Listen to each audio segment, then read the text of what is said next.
Nita Bishnoi, welcome to my channel once again. तो आज हम मेंस्ट्रुअल साइकिल के बारे में बात करेंगे।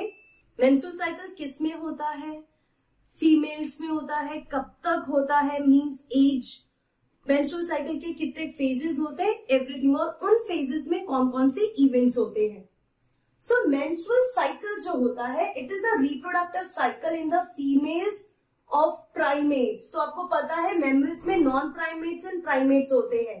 Non primates like dog, sheep, rat, mice, वो सब। प्राइमेट्स में आते हैं मंकी, एप्स, ह्यूमन बीइंग। तो इनके फीमेल्स में मेंस्ट्रुअल साइकिल होता है। Menstrual cycle will start at puberty. जैसे ही फीमेल प्यूबर्टी में पहुंचते हैं मेंस्ट्रुअल साइकिल स्टार्ट हो जाता है। मेंस्ट्रुअल साइकिल जो फर्स्ट मेंस्ट्रुअल साइकिल होता है प्यूबर्टी में फीमेल्स में, उसे मेनार्क कहते हैं, विच इज देयर एट 12 और 15 ईयर। 12 से लेकर 15 ईयर्स के बीच में ये हो सकता है। तो फर्स्ट मेंस्ट्रुअल साइकिल को मेनार्क कहते हैं।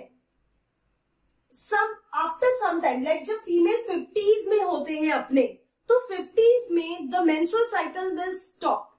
मेंस्ट्रुअल साइकिल जब स्टॉप हो जाता है उसको हम मेनोपॉज कहते हैं, जो कि 45 टू 50 ईयर्स। पहले क्या होता था, इतने केमिकल्स नहीं होते थे, इतने पॉल्यूशन नहीं होता था, तो उस केस में females used to have the menstrual cycle till 50s।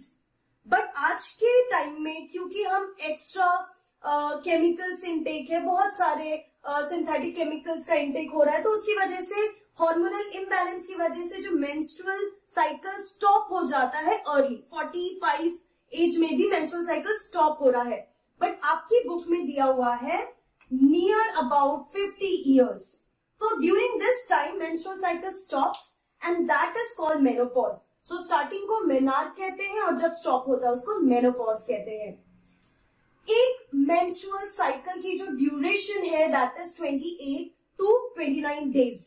तो सपोज 1 फेब को या 1 मार्च को किसी को मेंस्ट्रुअल साइकिल स्टार्ट हुआ है, तो it will go up till 28 मार्च और 29 मार्च। 29 के मार्च के बाद दूसरा मेंस्ट्रुअल साइकिल स्टार्ट हो जाता है। So duration of one menstrual cycle is 28 to 29 days. The cycle of events starting from one menstrual till the next one is called the menstrual cycle. तो first menstruation से second menstruation तक के बीच का जो भी ड्यूरेशन होता है उसको एक menstrual cycle बोलेंगे। Now, menstrual cycle जो है उसके phases है। There are the 4 phases. The first phase is menstrual phase. Menstrual phase में ये मेंस्ट्रुअल फेज को हम ब्लीडिंग फेज या ब्लीड फेज भी बोलते हैं या मेंसेस भी बोलते हैं। ये 3 से 5 दिन का होता है, depends, it vary from female to female. किसी में ये जो फर्स्ट फेज है मेंस्ट्रुअल फेज वो 3 डेज का होता है, किसी में 4 डेज का, किसी में 5 डेज का। सो ये वेरी करता है। तो सपोज मैं आपको डेट्स के साथ इसलिए बता रही हूँ so that you can easily correlate. Suppose जो फीमेल है उसमें ब्लीडिंग वर्ड इसलिए यूज कर रही हूं, you can easily understand. Bleeding start हुआ 1 मार्च को।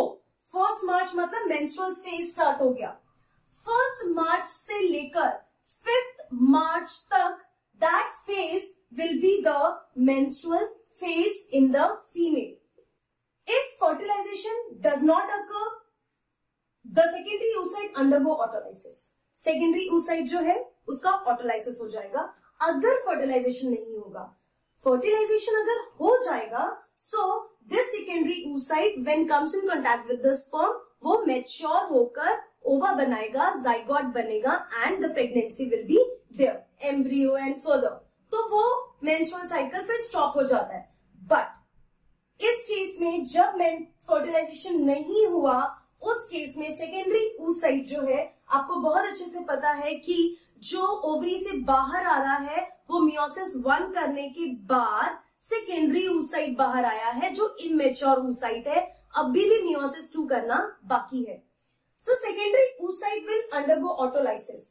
अब इस वक्त ऑलरेडी जो प्रोजेस्टेरोन का लेवल है वो हाई है, और प्रोजेस्टेरोन ज्यादा होने की वजह से क्या हुआ, there will be low level of LH। Progesterone ज्यादा होने की वजह से LH का लेवल कम हुआ। जैसे ही LH का लेवल कम हुआ, LH के लेवल कम होने की वजह से जो कॉर्पस ल्यूटियम है वो डीजनरेट हो गया, वो रिग्रेशन हो गया कॉर्पस ल्यूटियम का। और आपको पता है कॉर्पस ल्यूटियम ही प्रोजेस्टेरॉन सिक्रीट कर रहा था, तो ऑब्वियसली क्या होगा, क्योंकि कॉर्पस ल्यूटियम डीजनरेट हो गया है, the progesterone level will decrease, fall in progesterone level in blood. जैसे ही प्रोजेस्टेरॉन लेवल कम हुआ, जो एंडोमेट्रियम, जो यूट्राइन की वॉल है, दैट इज एंडोमेट्रियम, वो that will dies off and it will start slugging off from the female body।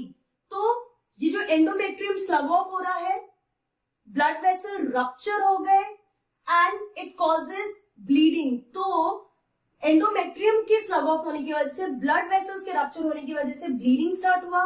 Bleeding में जो भी ब्लड फीमेल बॉडी से बाहर आ रहा है उसमें रप्चर्ड एंडोमेट्रियम होगा एंड ऑटोलाइज्ड सेकेंडरी oocyte होगा।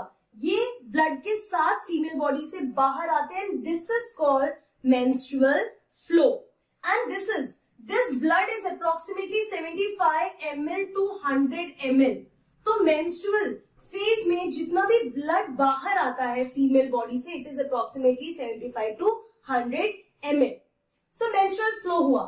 अब इसकी वजह से हो क्या है, तो आपको पता चला LH कम होने की वजह से, कॉर्पस ल्यूटियम डीजनरेट होने की वजह से प्रोजेस्टेरॉन लेवल कम हुआ, ईस्ट्रोजन लेवल कम हुआ।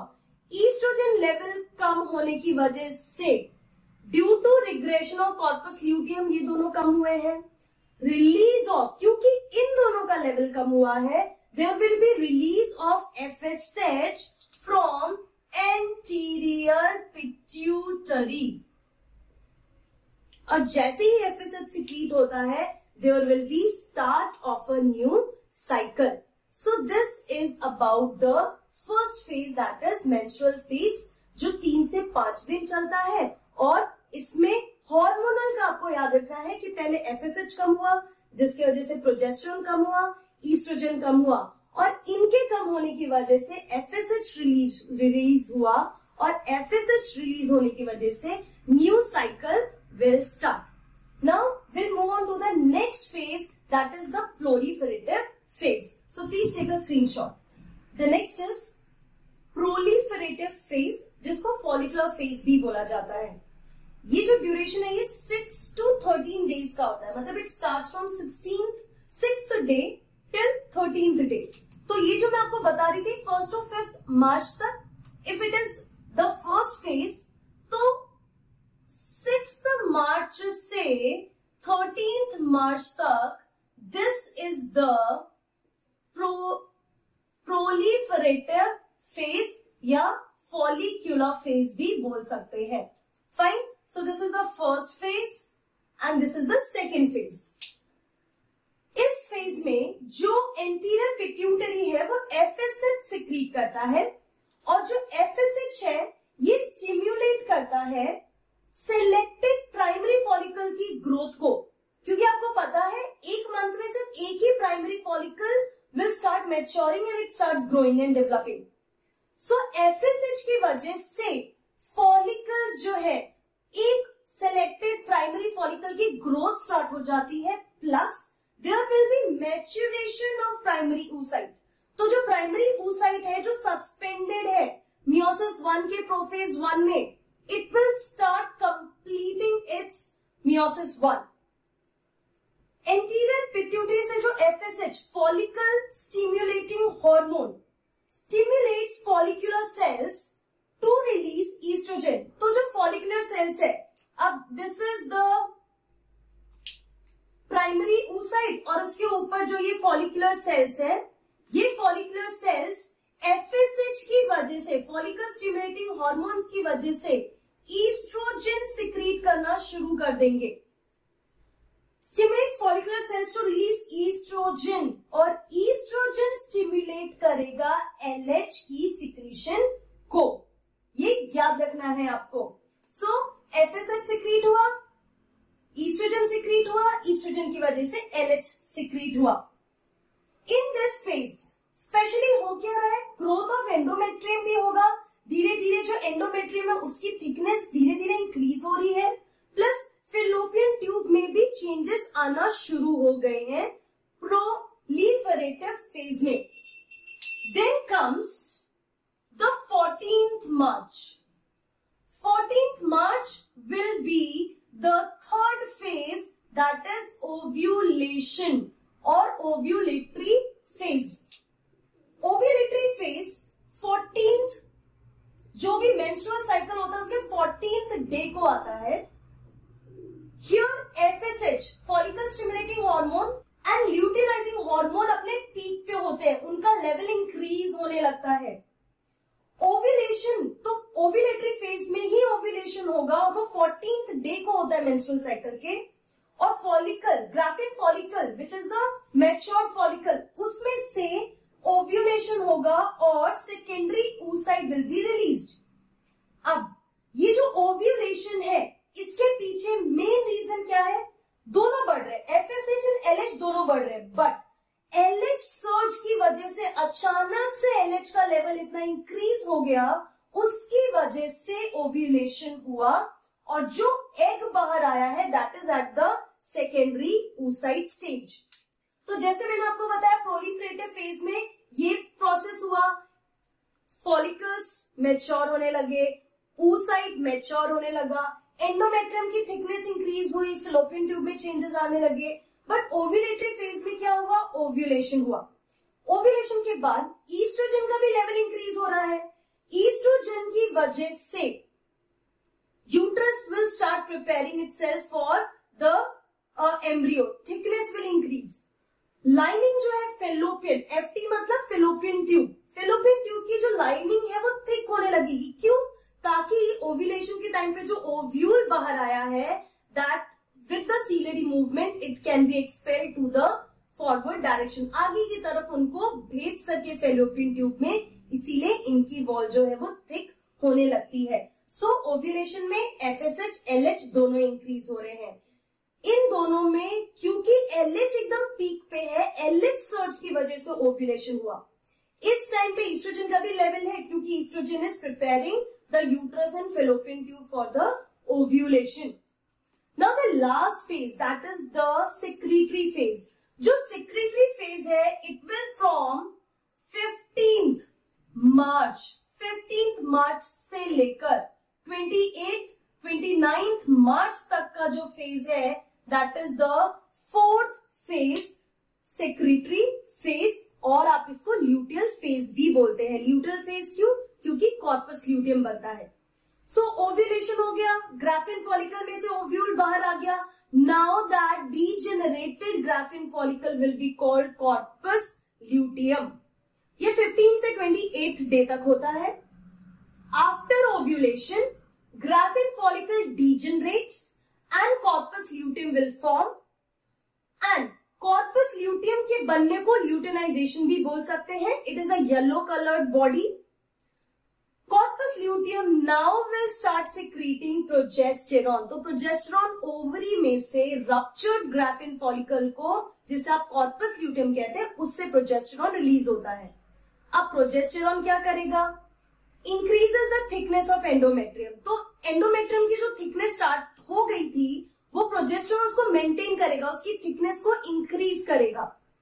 अगर एम्ब्रियो आ गया तो थ्रू आउट प्रेगनेंसी, एम्ब्रियो बन गया, फर्टिलाइजेशन हो गया, तो थ्रू आउट प्रेगनेंसी प्रोजेस्टेरॉन का लेवल हाई रहता है ताकि वो एंडोमेट्रियम की थिकनेस को मेंटेन रखे. इनहिबिट्स, और ये क्या कर रहा है, प्रोजेस्टेरॉन के लेवल की वजह से it inhibits the release of FSH. FSH का लेवल डिक्रीज हो जाता है और क्योंकि एफएसएच का लेवल डिक्रीज हो गया है there will be no more follicular growth. अब कोई फॉलिकल ग्रोथ नहीं होगा जब तक प्रोजेस्टेरॉन का लेवल हाई है. उसके बाद जैसे प्रोजेस्टेरॉन का लेवल कम होगा फिर वापस एफएसएच का लेवल इंक्रीज होगा and the follicle will start growing. तो आपको यहाँ पे याद रखना है फॉलिकुलर ग्रोथ के लिए एफएसएच का होना जरूरी है, फॉलिकल स्टिमुलेटिंग हार्मोन है. ओव्यूलेशन के लिए एलएच का पीक पे होना जरूरी है, ठीक है, और प्रेगनेंसी के लिए प्रोजेस्टेरॉन का होना बहुत जरूरी है. So these are the 4 phases. तो 28-29 मार्च के बाद वापस से सेकेंड साइकिल स्टार्ट हो जाएगा। सो ये 1 मार्च से स्टार्ट हुआ, 28-29 मार्च को फिनिश हुआ। फिर अगर 29 मार्च है तो 30 मार्च से स्टार्ट हो जाएगा second menstrual cycle. So I told you menstrual cycle में 4 फेजेस हैं। सबसे पहला वाला फेज है मेंस्ट्रुअल फेज, जो 3 से 5 दिन चलता है। फिर आता है प्रोलिफेरेटिव फेज, जो 6 से 13th डे तक चलता है मेंस्ट्रुअल साइकिल के। फिर आता है ओव्यूलेटरी, जो 14th डे। अब ये तो हो गई बुकिश, सब कुछ आपके बुक में ये सब मेंशन किया है। Now I am telling you something which varies in females.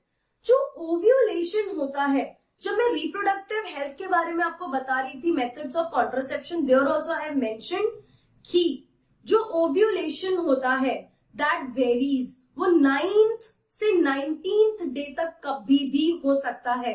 तो सपोज किसी फीमेल में 10th डे को ओव्यूलेशन हुआ, सपोज 10th मार्च को ही ओव्यूलेशन हो गया, 14th की जगह पे 14 को ओव्यूलेशन होना था, तो कब ओव्यूलेशन हो गया? 14th मार्च की जगह पे 10th मार्च को ओव्यूलेशन हो गया। नाउ 11th मार्च से 28th मार्च तक ल्यूटियल फेज होगा। मेंस्ट्रुअल साइकिल तो 29 डेज का ही है उस फीमेल में, बट उसमें ल्यूटियल फेज का जो डेज है it has increased. Luteal phase अब कब से कब तक हुआ? 11th मार्च से लेकर 29th मार्च तक, अगर ओव्यूलेशन 10th को हुआ। अगर ओव्यूलेशन 18th मार्च को हुआ तो 14th मार्च को होना था, बट 18th मार्च को हुआ तो 19th से लेकर 29th तक का जो ल्यूटियल फेज है वो कम हो जाएगा। और अगर जल्दी ओव्यूलेशन हो गया तो luteal phase will increase. This is what the differences. और ये फीमेल टू फीमेल डिफर करता है। 28-29 डेज की साइकिल है तो वो ज्यादा दिन की भी साइकिल हो जाती है, 32 डेज 33 डेज भी हो सकते हैं। So nothing to worry about. This is all about the menstrual cycle. Now in the next video, जो आपकी टेक्स्ट बुक में ग्राफ बना हुआ है ना, उस ग्राफ को मैं अच्छे से एक्सप्लेन करूंगी ताकि आपको उसकी भी अंडरस्टैंडिंग हो जाए। Why I am doing so? Because वो नीट एग्जाम में पूछा जा सकता है। So see you in my next video. Till then keep learning and be safe.